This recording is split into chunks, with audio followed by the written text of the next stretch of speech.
the hate army Big troll. It's the hate army, bro. Hate army. Shout that out guy. to Hate army. hate. Good vibes to the Shout hate out to army. hate. Shout out to hate. Shout out Shout for out to hate. hate. Shout out to hate. Shout out for Shout hate. out for hate.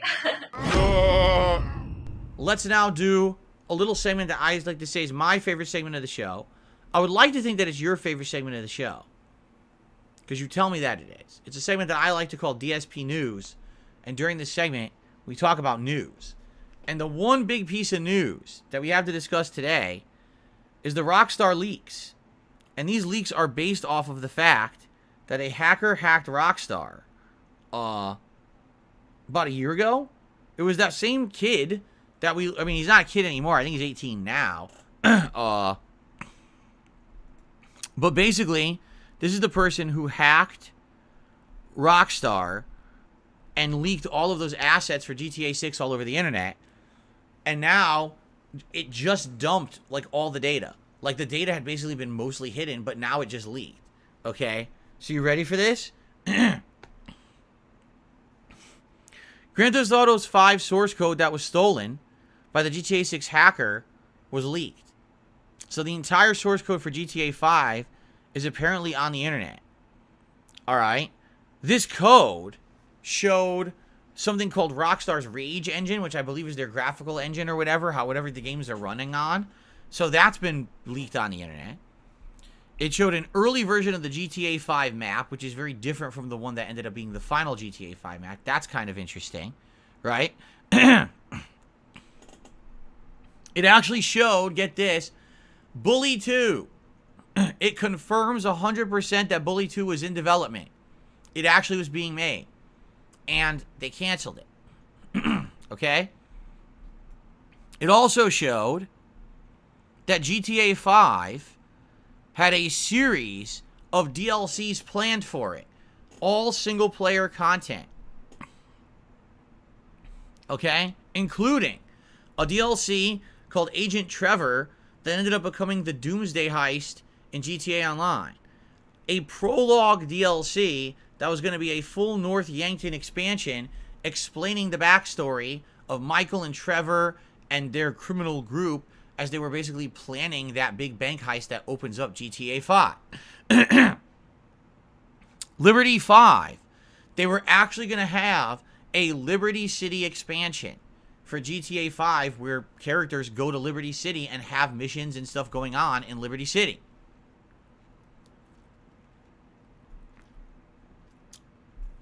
All of this was already in development. 100%. They were making it. Okay? In addition to all of that, because that's not even the worst of it, in my opinion. Alright? It was also revealed they were working on the possibility of other games. They were probably going to make another Midnight Club racing game, perhaps. Alright? They were actually in the early development cycle for making some kind of Grand Theft Auto based in Tokyo, Japan. Okay? And then it was actually revealed they had 8, yes, that's correct, 8 different story DLCs planned for GTA 5. 8 DLC. So you thought, oh, The Lost and Damned and The Ballad of Gay Tony were great DLCs for GTA 4. They were going to make 8 of those. Okay? So you might say, I don't get it. What happened? Right? Why didn't they make any of that content? GTA Online.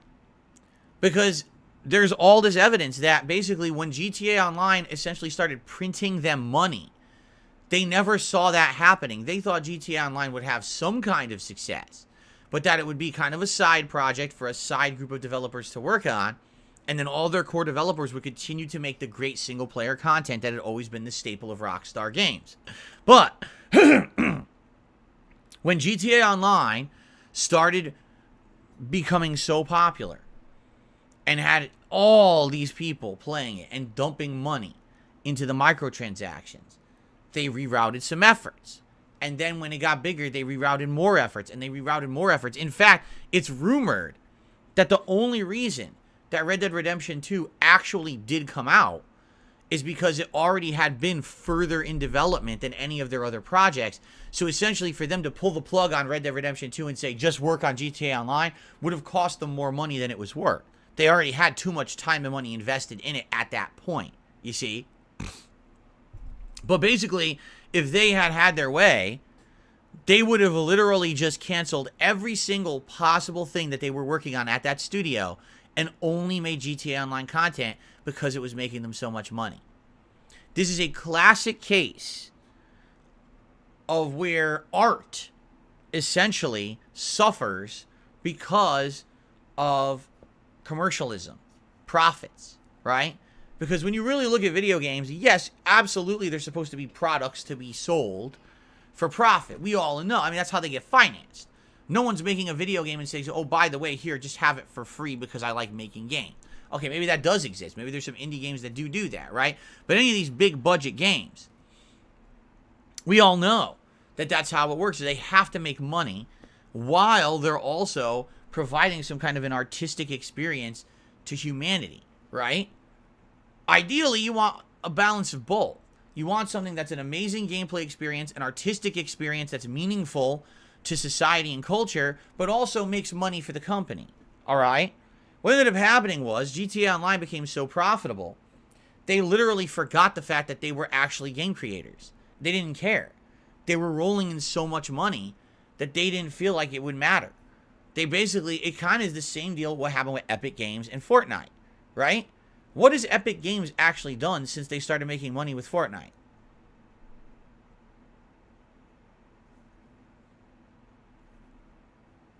I mean, they bought a couple studios. Like, they bought the Fall Guys studio. And what happened? Fall Guy fell into disrepair and now is almost dead, right? They made a store to distribute games on PC, the Epic Games Store. What else have they done? Did they make another game that was good? No, because Fortnite essentially makes all the money. So why would they bother doing anything else? And this is the sad fact that these great game companies, right, just seem to get almost corrupted by money. Rockstar didn't used to be about that. And then when GTA Online came out, there was a complete flip in management and direction, and that's all they care about. And I hate to say it, but I have to say it. And I know a lot of you are going to be upset with me, but I don't care because you know me, I'm an honest guy. Every single person out there who's played GTA Online in the last decade, and you invested insane amounts of time and money into it, you have to understand you have to take part of the responsibility for the fact that Rockstar didn't make content for 10 years. You know that, right? Like, if you wanted GTA 5 expansions, and you wanted Bully 2, and you wanted Midnight Club, and you wanted all this other content, the fact that you were sitting there on GTA Online, spending all of your time in it, dumping money into it constantly, that's why those games and expansions do not exist. That's why we're a decade later and we still don't have GTA 6. Because I hate to say it, people don't want to live with the consequences of their own actions. They want to feel like they can do whatever they want, and they have absolutely no responsibility whatsoever. And that's wrong. That's not correct. That's a factually wrong statement. It doesn't matter how much you want to pretend, but the truth is there's cause and effect in life. If you behave in a certain way and you reward certain behaviors, those behaviors will continue. Okay? Why do you think it is that Nintendo, as a game development company, ignores its fans all the time? Because no matter what Nintendo puts out, the rabid fan base goes and buys it up and slurps it up and douses them with money.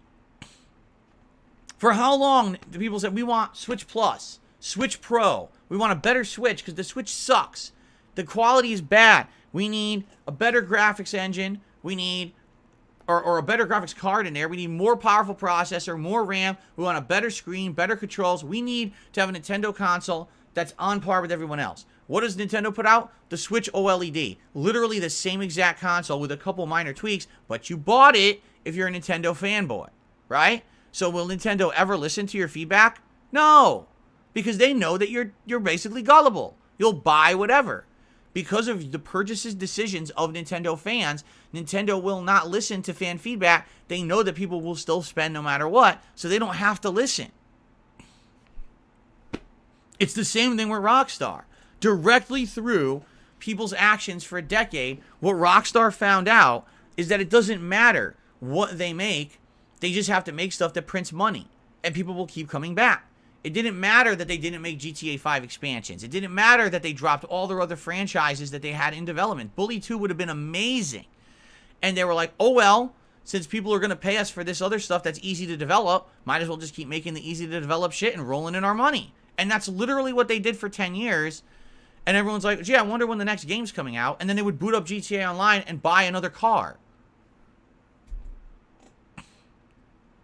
All right, now listen. If you're okay with that, then that's fine. But there's so many people who are like such hypocrites. They're the biggest bitchers on the planet. Oh my God, I can't believe GTA 6 still isn't out. Yet you're still playing GTA Online. You're part of the problem. You're literally one of the big reasons why. You have contributed to the degradation of gaming culture. Do you understand that? Just like the people who just sit around playing Fortnite all day. There's nothing wrong with playing Fortnite at all. Enjoy the game for what it is. But if all you do is sit around and play Fortnite, broadcast Fortnite, spend money on Fortnite, and act like Fortnite is the end-all be-all of gaming, you are a detriment to gaming culture as a whole. Do you understand that? You are. Same thing for people who only play Call of Duty. All I do is play Warzone all day. So you're a detriment to gaming culture as a whole because you refuse to broaden your horizons. You only act like that's the only pertinent thing. How many content creators who only play Call of Duty then scream, oh, there were no new games this year that were any good? They're morons. From their very narrow worldview perspective, they refuse to look around them at all the insanely good games that came out in 2023, and instead they just complained that there were no good FPSs. Then fucking play something else and stop being an asshole who only tries to make money on FPS games because that's all you're good at. Actually, use your brain a little bit. But that's the problem with so many people, is that they just hyper-focus on the one thing that's easy, the one thing that somehow is a payday for them or whatever. And that's the absolute positive wrong way to go about all this. It just is. As gamers that are now getting older, we have to be more responsible with what we promote, with what we buy, with what we say is good. Because we have to be careful that we're pushing this upon a generation that's very gullible, that believes everything we say, and that will just consume on a command. Right? Do you really think Fortnite would have been as popular as it was if there weren't so many capitalistic streamers jumping on it, dyeing their hair to look like cartoon characters, acting like fools, and trying to make money off of children? No, it never would have been that big or popular. It's because people are predators.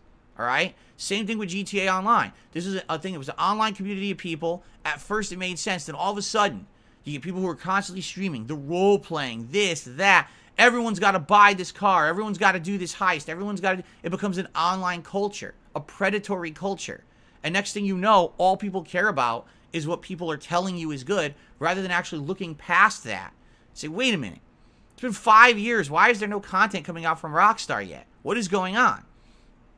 Duh. And then you spend another $100 on the next crib, right? It's like, so what did you think was going to happen? That's exactly what happens. We all have to take responsibility for our actions.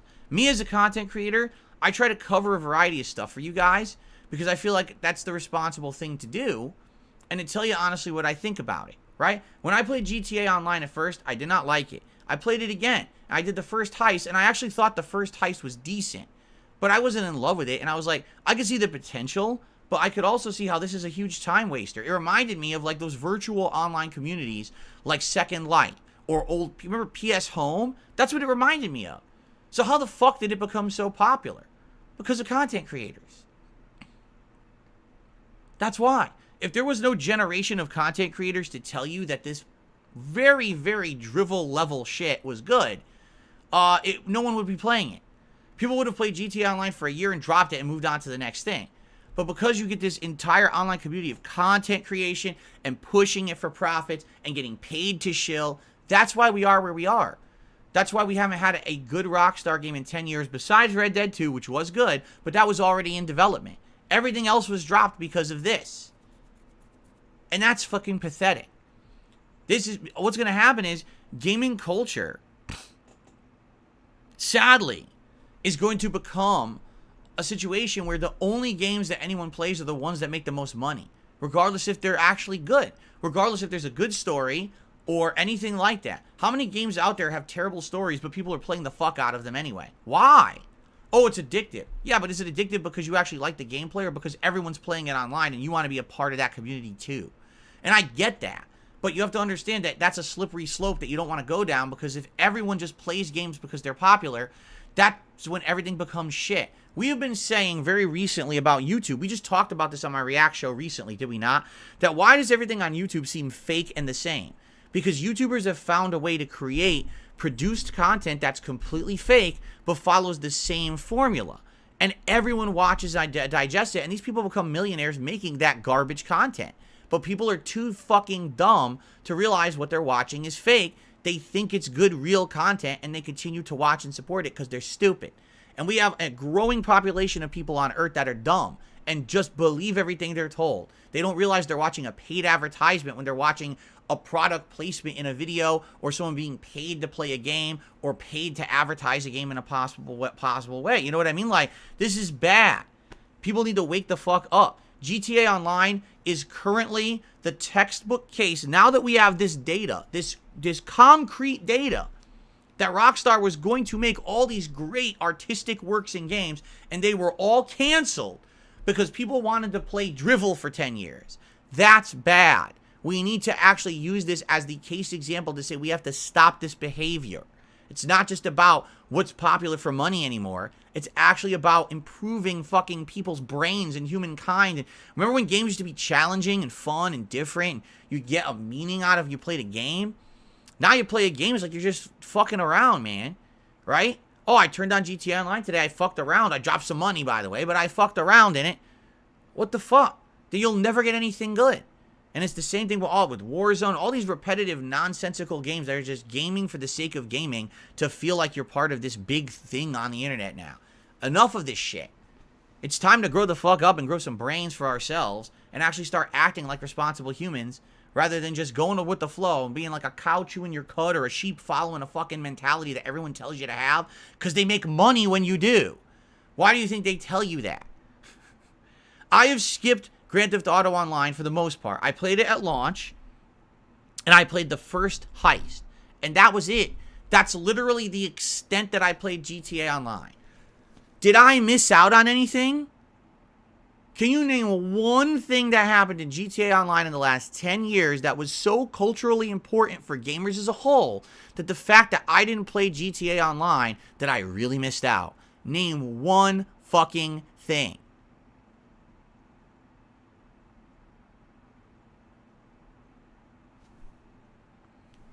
I rest my fucking case. You made these people rich. You ruined gaming culture. 0 games came out of Rockstar besides the one that was in development. And we all suffered because people were dumb. And it will continue. Nintendo will do the same. Call of Duty and Activision will do the same. Madden will come out with a game every year that's trash. These patterns will continue until as consumers we wise up and we stop rewarding mediocrity for the sake of being part of a virally popular thing because you're told to do it because people capitalize on your bad decisions. Wake up.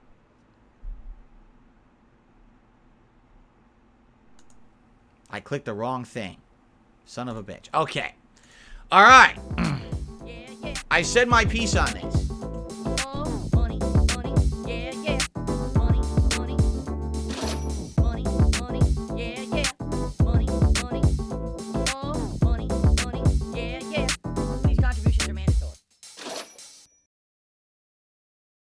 Typically helps me more than anything.